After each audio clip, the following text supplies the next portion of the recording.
Հայաստանը դեմքով թեքվել է դեպի Ադրբեջան և Թուրքիա, գրում են ադրբեջանական զանգվածային լրատվամիջոցները, մատնացույց անելով այն փաստը, որ այսպես կոչված հաշտեցման քաղաքականության շրջանակներում Հայաստանը նոյեմբերի 1-ից կդադարի իր սահմանային դրոշմանի շերի վրա պատկերել ազգային խորհրդանիշ համարվող Արարատ լեռը։ Արդեն հայտնի է, որ Հայաստանի կառավարությանը սեպտեմբերի 11-ի որոշման համաձայն փոխվում է Հայաստան սահմանային մուտքի և ելքի կնիքը։ Ըստ էության, փոփոխությունն այն է, որ կնիքի ցանվում է Արարատ լեռան պատկերը, որոշմանն անդրադառնում է քաղաքական վերլուծաբան Հակոբ Բադալյանը և հանրության ուշադրություն հրավիրում որոշման ամսաթվին՝ սեպտեմբերի 11։ Այդ օրն իհարկե եղել է կառավարության հերթական նիստը, որը կայանում է յուրաքանչյուր հինգշաբթի։ Սակայն այս պարագայում շատ կարևոր դետալ կա։ Ինչու հենց սեպտեմբերի 11-ի կառավարության նիստում, երբ արդեն հայտնի էր, որ սեպտեմբերի 12-ին Մարգարայի սահմանային անցակետով Հայաստան է մուտք գործելու, հայ-թուրքական գործընթացի հատուկ բանագնաց Սերդար Քլչը ընդունվեց այդ որոշումը։ Իհարկե, բանն այն չէ, որ կար նրա անձնագրում կնիքի հարց, որովհետև որոշումը վերաբերում է նոյեմբերի 1-ից հետո Հայաստան ժամանողներին։ Սակայն փաստը, որ այդ հարցին Հայաստանի կառավարությունը անդրադառնում է Քլչի այցի նախօրեին, թերևս վկայում է, որ դա ինչ-որ առումով համաձայնություն է կամ ժեստ։ Մենք իհարկե մի անգամ բախվել ենք իրողության, երբ Գյումրի Հայաստան այցի ընթացքում եղավ ֆուտբոլի ֆեդերացիայի գերբի վրայից Արարատի հեռացումը, իսկ հետո դրա վերադարձը։ Անշուշտ դա նույնքան աղմկահարույց էր և քննադատության հիմնավոր թիրախ, բայց համաձայնեք, որ մի բան է ֆուտբոլի ֆեդերացիա հասարակական կազմակերպության հանգամանքը, մեկ այլ բան սահմանահատումների, մուտքի և ելքի պետական կնիքը, որի վրայից Արարատի պատկերը հանելու կառավարական որոշում է կայացվում Քլչի Հայաստան այցի նախօրեին։ Որոշման հիմնավորումները պարզունակ է, կնիքները համապատասխանեցվել են սահմանահատումներին ներկայացվող ժամանակակից պահանջներին կնիքի արդեն հայտնի պատմության վերաբերյալ, գրում է սոցիալ-նորանշանակ նախարար Արսեն Թորոսյանը։ Վերլուծաբանը կրկին հարցադրումներ է անում, թե այդ ինչ ժամանակակից պահանջներ են, որ ներկայացվում են, իսկ նախարարը կարող է արդյոք ներկայացնել այդ ներկայացվող ժամանակակից պահանջները, որտեղ են դրանք, ով է ներկայացնում որևէ պահանջ պետությունների ինքնիշխան իրավունքի սահմանահատման կնիքի առնչությամբ, ում և ինչով էր խանգարում Արարատ լեռան պատկերը առհասարակ։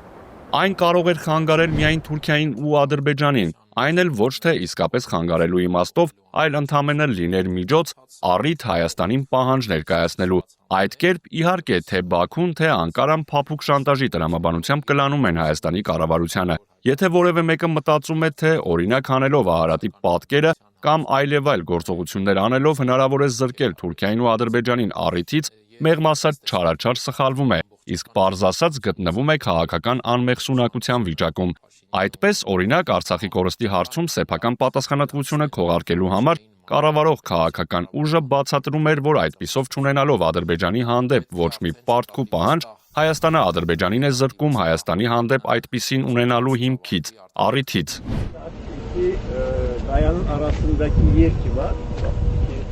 Սակայն անցնող ժամանակաշրջանը վկայեց, որ այդ բացատրությունները այլ բան չէին, քան քաղաքական անմեղսունակություն կամ պարզապես պրոպագանդիստական մանիպուլյացիա, որովհետև Ադրբեջանը շարունակեց ու շարունակում է Հայաստանի հանդեպ պահանջները, որովհետև Ադրբեջանում զբաղվում է քաղաքականությամբ, այն էլ մեծ քաղաքականությամբ, որքան էլ ցավալի է դա խոստովանել։ Հայաստանն այդ իմաստով զբաղվում է պարզապես սեփական հանրության հանդեպ մեծ երեսպաշտությամբ, ամփոփում է Բադալյանը։ Արարատը դրոշմակնիկներից հանելու Հայաստանի կառավարության որոշումը ինքնության ապամոնտաժման տրամաբանական շարունակությունն է, վերլուծում է արևելագետ Սերգեյ Մելքոնյանը։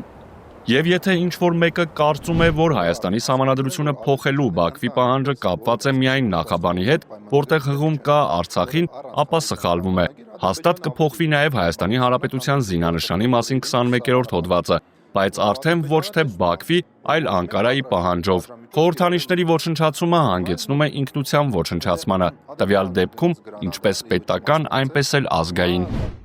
Վերջին տարիներին վարչապետ Նիկոլ Փաշինյանը բազմիցս ասել է, որ երկրի ամենաբարձր կետը իրականում ոչ թե Արարատն է, այլ Արագածը, որը գտնվում է միջազգայինորեն ճանաչված երկրի տարածքում։ Նրա խոսքով միայն նման մոտեցումը կօգնի հայերին հասնել խաղաղության և պահպանել իրենց պետությունը։ Փաշինյանը մեկ անգամ չէ, որ կոչ է արել դպրոցներում երեխաներին սովորեցնել, որ հենց Արագածն է Հայաստանի ամենաբարձր կետը։ Նա հավելել է, որ երկրի զինված ուժերի համար էլ դա չափազանց կարևոր հարց է, քանի որ ըստ վարչապետի, եթե Հայաստանի բանակը բարեփոխվի Արարատի և պատմական Հայաստանի մասին դիսկուրսի շրջանակներում, մեզ ոչ ոք ոչ միայն զենք չի վաճառի, այլև հավանություն չի տա մեզ հետ ռազմական համագործակցությանը։ Կառավարության ղեկավարը Արարատի պատկերը հեռացրել է նաև իր աշխատասենյակից եւ ընդունելությունների սրահից։ Սոցիալական ցանցի իր էջում Փաշինյանը հրապարակել է Արագածի լուսանկարով շապիկը։ Այժմ սահմանային դրոշմակնիկների բարեփոխման մասին լուրերին զուգահեռ տեղեկություններ են հայտնվել նաև, որ Արարատի մասին հիշատակումը կհեռացվի նաև